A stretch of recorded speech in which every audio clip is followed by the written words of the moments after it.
In the bars of Angeles City, in the condo blocks of Cebu, in the gated subdivisions of Davao and Iloilo, that same conversation is happening again this year. The conversation is about leaving, and this is not necessarily in the way foreigners always talk about leaving. The half joke after a bad week with the Bureau of Immigration, or another power cut, or yet another typhoon. But the real conversation, the one where the pension or the other fixed income source has been calculated against a rising cost of living, the family has been visited back home for the first time in years, and the conclusion has been reached. The Philippines is not what it was even 3 years ago, and the foreigners who built lives in the Philippines are now, in measurable numbers, packing up and leaving. My new contact, shout out to you mate, let's try and build this channel and help as many Western foreigners as physically possible before they make any permanent decisions on moving to the Philippines. Who is on the ground in the Philippines and has been there for 13 years, is witnessing many of the other foreigners around him, some of them who have been there for longer than him, up to 2 decades or even more, who married Filipinos, built businesses, and put down what they thought were permanent roots, packing up and calling it a day. What I'm gathering from this is the same story told from different angles.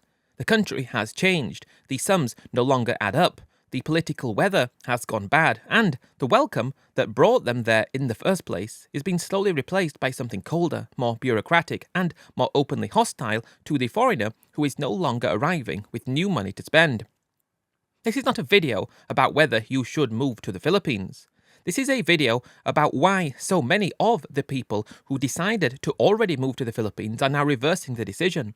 Because once you understand what is driving the exodus, you understand something important about the country itself. Not the brochure version, the structural version, and it tells you everything about what the Philippines is becoming in 2026. Start with the money, because the money is what brought most of them here in the first place.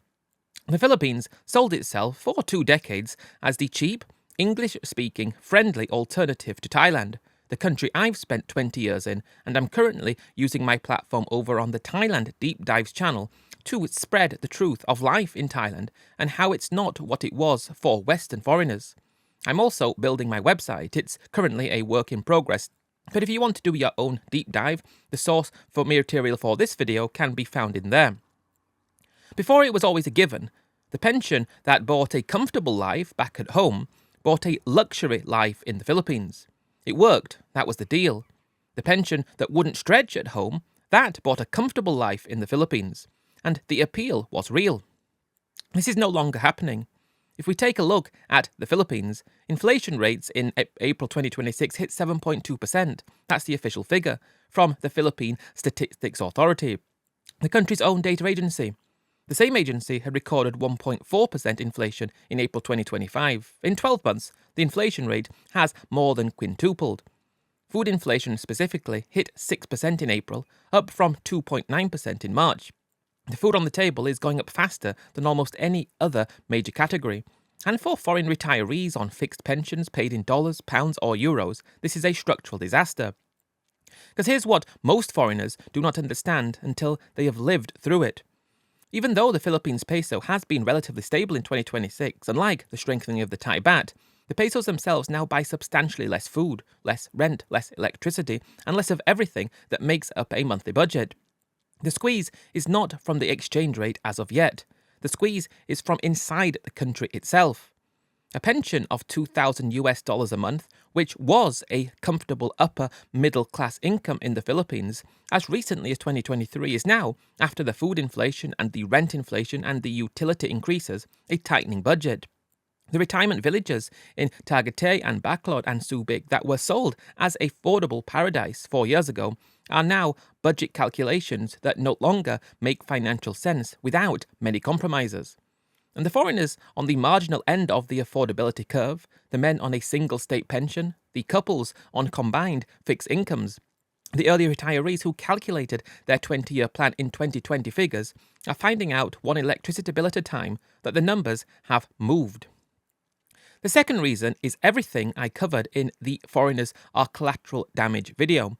The Bureau of Immigration Enforcement campaign, the detentions, the blacklisting, the Marcos Duterte political war that has weaponized every state institution against visible foreigner targets.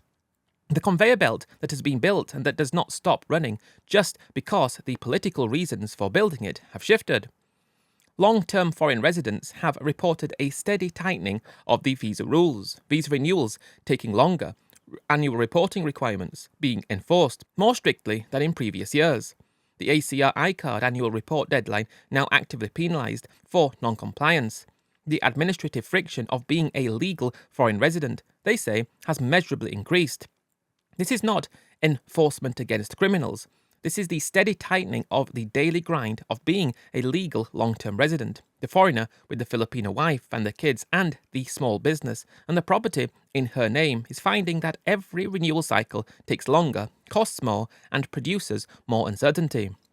And the men who have done this for 15 or 20 years are starting to ask openly whether the country actually wants them to stay.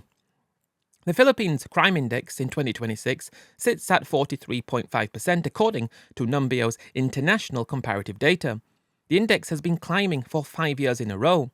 The Philippines is now classified in the moderate to high crime band, sitting above most of Southeast Asia and well above Thailand, Vietnam, Malaysia and Indonesia. The official PNP figures show different trends in different years, but the on-the-ground experience reported by long-term foreign residents has been consistent. The country is not getting safer. The streets that felt safe a decade ago feel less safe now. The neighbourhoods that absorbed foreigners then have begun, in some areas, to repel them now, and the specific crime pattern affecting foreigners has changed. The Angeles City and Cebu robbery cases, the Manila motorcycle snatching pattern, the Boracay scam network, the Bohol kidnapping concern. The fact that foreigners in the provinces that are killed by people they know, as I covered in the Easy video, was not by random strangers and the people who they know, may include neighbours, business partners, in-laws, and sometimes the local police. The pattern has not improved across the period these foreigners have been there. It has, in measurable ways, got worse. For a retiree in his 60s or 70s, the calculation around safety changes, the energy to navigate a higher crime environment, the willingness to absorb the occasional theft, the tolerance for police that cannot or will not help, all of these things diminish with age. And the same expat who shrugged off a phone snatching in 2018 is, in 2026, sitting at his kitchen table calculating whether his wife and kids would be safer in a place where the police actually function and the streets are actually lit. The Philippines' healthcare system is structurally not built for aging foreign residents. PhilHealth, the national insurance scheme, is largely closed to long-term foreign residents who are not formally employed by Philippine companies. Private hospital insurance for foreigners over 65 is either punitive in cost or unavailable. The medical evacuation industry exists because the local healthcare system outside the top private hospitals in Manila and Cebu cannot handle serious cases. The 2020 PhilHealth fraud scandal, in which billions of pesos were misappropriated by senior officials, is a window into how the national system actually operates. For the foreigner in his 30s or 40s, healthcare is an abstract concern. For the foreigner in his 60s, it is the dominant concern. And many foreigners who have been in the country for 15 or 20 years are now in their late 60s and 70s, hitting the point where the healthcare equation has gone wrong. The cardiac event that needed a Manila hospital and an air ambulance back to the home country. The cancer diagnosis that meant flying to Singapore or Bangkok for treatment because the Philippines could not provide it for him. The dementia diagnosis in the spouse and the realization that no Philippine facility can adequately care for a Western retiree with that condition. The reality that aging in the Philippines for a foreigner eventually means leaving the Philippines. The hardest reason to put into figure is that the country itself has changed, because it is the qualitative experience of having lived somewhere for a long time and watching it become something different. The Philippines of 2010 was a country where ordinary Filipinos still had some hope that their government, their economy, their basic institutions might improve. The Philippines of 2026 is a country where that hope has largely been replaced by resignation. The Marcos Duterte war is one symptom of that. the vice president's impeachment proceedings, the ICC case against the former president, the political theatre that has consumed every level of government. All of it produces a national mood that is harder to live inside than the mood of 15 years ago. And ordinary Filipinos are voting with their feet. The overseas Filipino worker population now sits at approximately 1.96 million, with remittances reaching $38 billion annually, around 8.5% of Philippine GDP. The country's own people are leaving, in numbers that reshape the entire economy, because the home version of the country no longer offers them what they need. Foreigners watching this dynamic do not draw their conclusion from a single statistic. They draw it from watching their Filipino wife's brother leave for Dubai, her cousin leaving for Saudi Arabia, her best friend leave for Canada, her old schoolteacher leave for Italy. The country is losing its own people, and the foreigners in the country are starting to ask why they are still here when the locals are leaving. Every foreigner who came to the Philippines did a calculation at the time. The calculation included the cost of living, the friendliness of the people, the warmth of the climate, the quality of the food, the language, the visa system, the property situation, and the perceived alternative back home.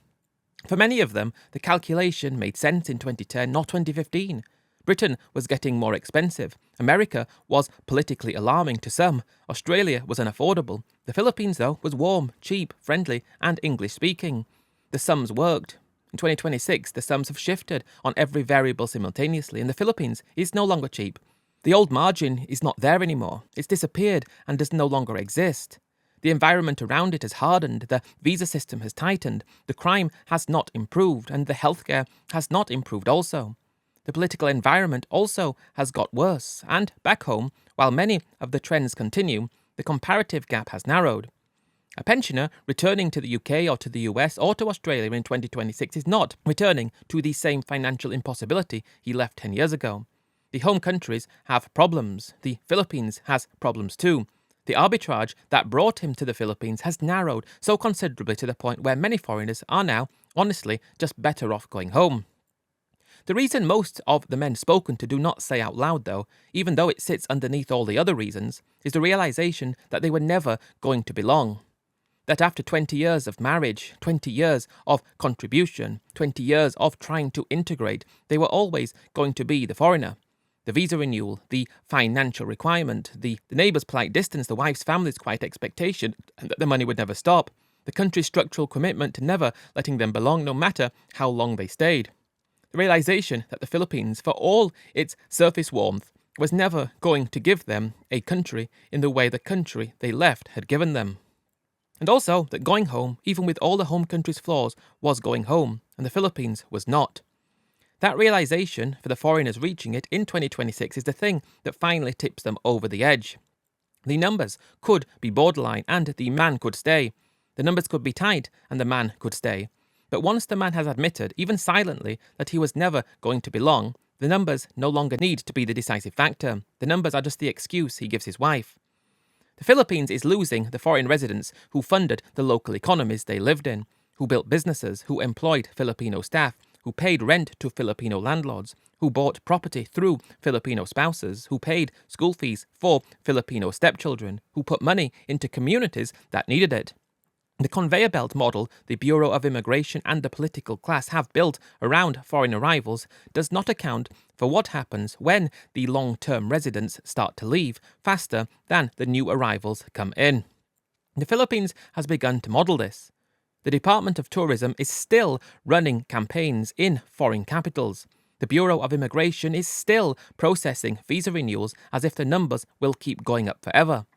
The local economies of Angeles, Cebu, Davao and Iloilo that were built around the foreign presence are not yet showing the contraction that is coming. But it is coming, and the foreigners who are leaving in 2026 are the leading edge of it.